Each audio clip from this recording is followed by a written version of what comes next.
व्रत सिद्ध होय। गणनायक करिवर वदन करहु अनुग्रह सोई। बुद्धि राशि सुविगुण सदन। मनोजवं मारुततुल्य वेगं जितेन्द्रियं बुद्धिमतां वरिष्ठं। वातात्मजं वानरयूथ मुख्यं श्रीरामदूतं शरणं प्रपद्ये। सिया राम मैं सब जग जानी करहूँ प्रणाम। जोर जोग पाऊँ कभी न हो नहीं चतुर कहाऊँ। मति अनुरूप रामे गुण गाऊँ। श्री सीताराम जी महाराज की जय। श्री राधा कृष्ण भगवान की जय। श्री हनुमान जी महाराज की जय। श्री सद्गुरु भगवान की जय। एक बार दशरथ मन माही। ओ भई गिलान मोरे सोत नाही। एक बार महाराज दशरथ जी को ऐसा मन में विचार आया कि हमारा चौथापन आ गया, वो कोई संतान नहीं है, तो दशरथ जी गिलानी से भर जाते। विचार किया क्या करना चाहिए। बोले इस दुख को तो श्री गुरुदेव जी मिटा सकते हैं, तो इसलिए गुरु जी के आश्रम पर आते। बोले एक बार भूपत मन माही। भई गिलानि मोरे सोत नाही। गुरु ग्रह तुरत गयऊ मैं पाया। ओ चरण लागी कर विनय विशाला। बड़ी विशाल विनय करी, बड़ी स्तुति करी। साष्टांग श्री चरणों में जो है डंडे की तरह गिर जाते हैं। हाथ जोड़ कहते प्रभु इस दुख को तो मिटाना ही है। तब श्री वशिष्ठ जी महाराज ने कहा कि राजन तुम चिंता क्यों करते हो, क्यों दुखी होते हो। अरे तुम एक पुत्र की बात करते हो, तुम्हारे यहाँ तो जो है धाराओं धीर हुई है सुतचारी। त्रिभुवन विदित भगते भय हरि। भक्तों के भय को दूर करने वाले तुम्हारे यहाँ तो 4 पुत्र होंगे। साक्षात नारायण अवतार लेके आ रहे अंशों के सहित, और वो धर्म की स्थापना करेंगे, अधर्म का नाश करेंगे। पृथ्वी पर जो है संतों की रक्षा करेंगे।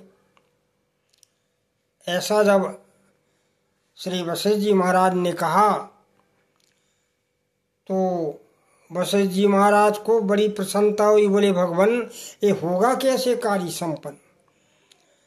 तो तब श्री वशिष्ठ जी महाराज ने क्या किया कि श्रृंगी संग वशिष्ठ बुलावा।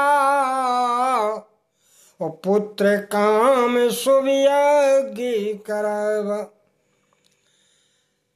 उस समय श्री श्रृंगी ऋषि पुत्रेष्ट के विशेषज्ञ थे। तो श्री वशिष्ठ जी महाराज ने उनको बुलवाया ससम्मान, और पुत्रेष्ट यज्ञ प्रारंभ हुआ। और जब प्रेम के सहित आहुतियाँ दी गईं तो उस यज्ञ में से भगवान अग्निदेव प्रकट होते। भगति साहित्य मुनियाहुति दीने। ओ प्रगटे अग्नि चरु करलीने। कोई भी साधना जब प्रेम से की जाती है, प्रेम से संपन्न की जाती है, तो उसका परिणाम निश्चित ही शुभ होता है। तो अग्निदेव के हाथों में दिव्य हव्य था एक चरु में, और अग्निदेव ने कहा कि यह हवि बाँट देव नृप जाई। वो यथा योग विधि भागी बनाई। क्यों? क्योंकि पुत्र 4 होना, रानियां 3 है, तो उसका विभाजन कर लेना, ये गुरु जी ने बता दिया था। तब फिर क्या किया महाराज दशरथ जी ने के तब ही राव प्रिय नार बुलाई, और कौशल्यादि तहाँ चले आई। 3 रानियां नहीं थी, 2 रानी आई, कौशल्यादि मानी कौशल्या जी वो कैकेयी महारानी आई। तो अर्ध भागे कौशल्य दीना, उभय भाग आधे कर लीना। आधा भाग कौशल्या जी को दिया गया, अब जो आधा भाग था उसके फिर 2 हिस्से करे, तो चौथाई भाग जो है कैकेयी महारानी को दिया गया। बोले कैकेयी कहें नृप सो दयु, रहो सो उभय भाग पुनि भयु।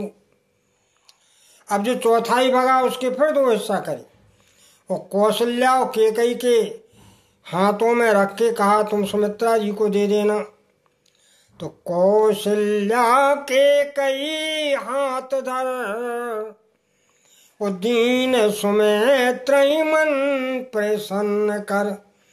और यह विधि गर्भ सहित सब नारी, ओ भई हृदय हर्षित भय, हर्षित सुख भारी। एविध गर्भ सहित सब नारी।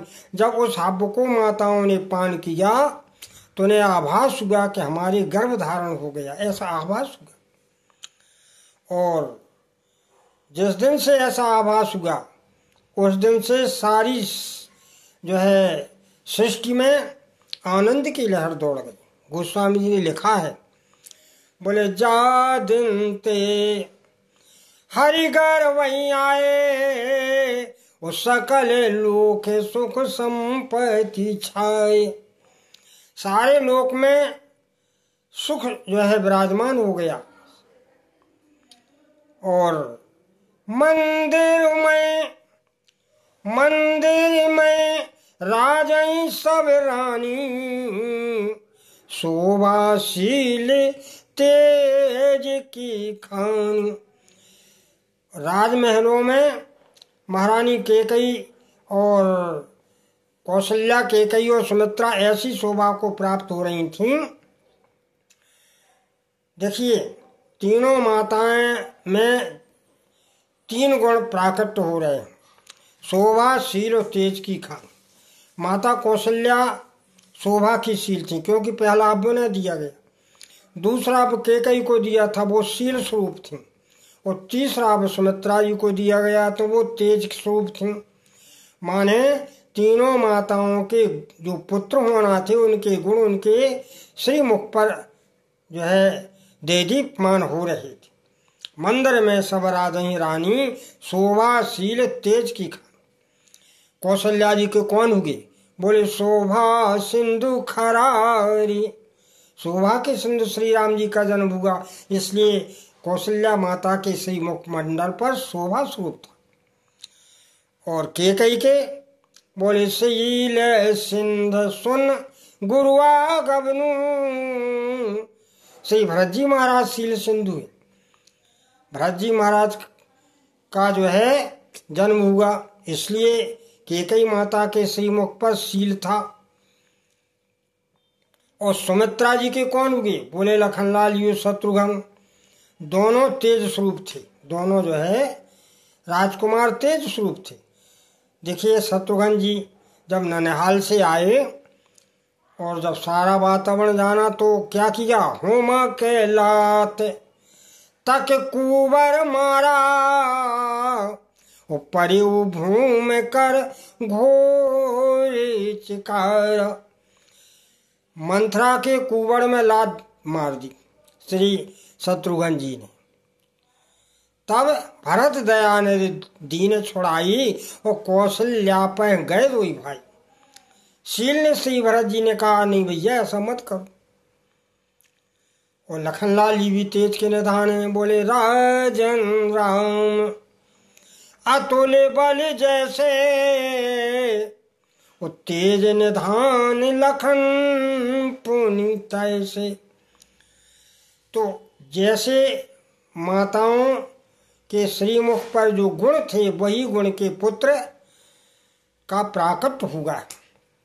अब गोस्वामी लिखते हैं, सुख जुत कछुक काल चल गई, सुख जुत कछुक काल चल गई, वो जय प्रभु प्रगट सो अवसर भयु। देखिए माताओं की जब ऐसी अवस्था होती है तो सुखयुक्त समय नहीं बीतता, दुखयुक्त समय बीतता है। लेकिन यहाँ दुख है ही नहीं, सकल लोक सुख संपत्ति छाए, इसलिए माताओं को दुख की अनुभूति नहीं हुई। और 9 महीने बीत गए, कछुक काल यानी 9 महीने का समय कछुक समय में महसूस हुआ।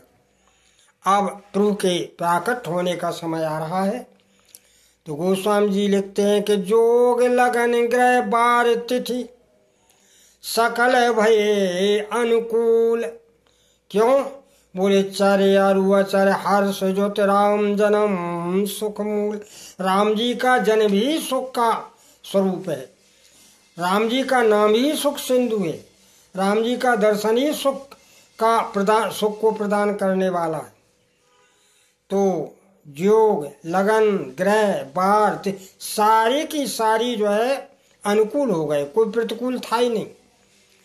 और जो चैतन्य प्राणी थे अचैतन्य प्राणी थे वो भी जो है हर्ष से भर गए, प्रसन्नता से भर गए, मोद से भर गए। ऐसा भगवान के प्राकट होने के समय में सारी सृष्टि कल्याणमयी हो गई। अब लिखते हैं, नौमी तिथि मधुमास पुनीता, और शुक्ल पक्ष अभिजित हरि प्रीता। चैत्र का महीना था, नवमी तिथि थी, शुक्ल पक्ष था और मध्याह्न काल था। बोले मध्य दिवस अति शीत न घामा, और पावन काल लोक विश्राम। मध्याह्न काल का समय था, यानी 12 बजे थे।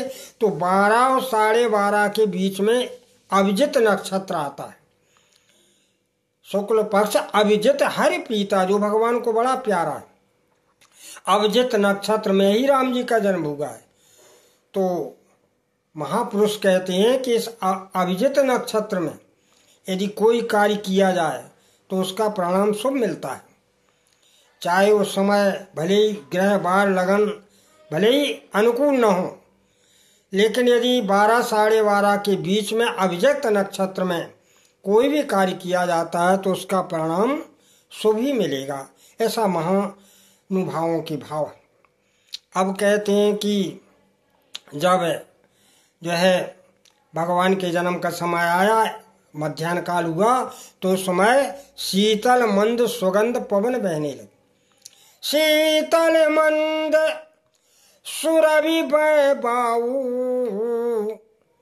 हर्षित सुत संतन मन चाऊ। संतों को सुख देने वाली, सृष्टि के प्रत्येक प्राणी को सुख देने वाली ऐसी शीतल मंद सुगंध वायु का प्रारंभ चलना हो।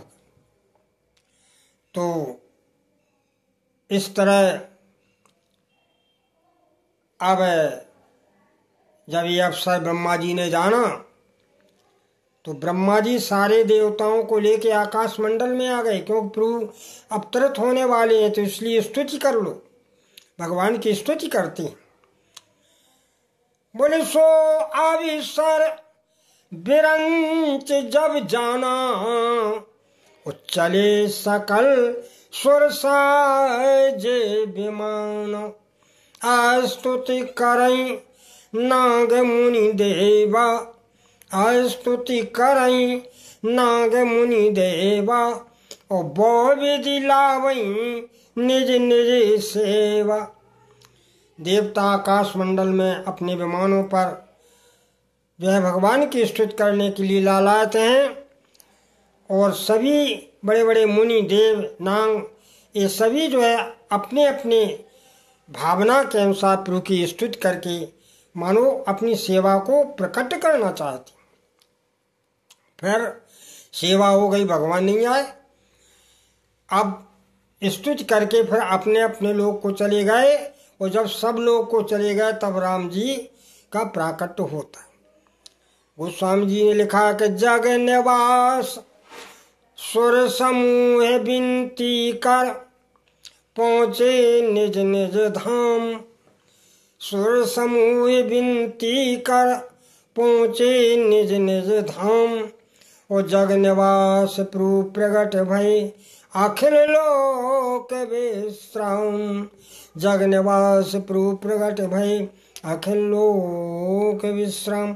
सारे देव समाज जब चला जाता है, मध्याह्न काल का समय है, बड़ा सुंदर जो है वातावरण हुआ है सृष्टि पर।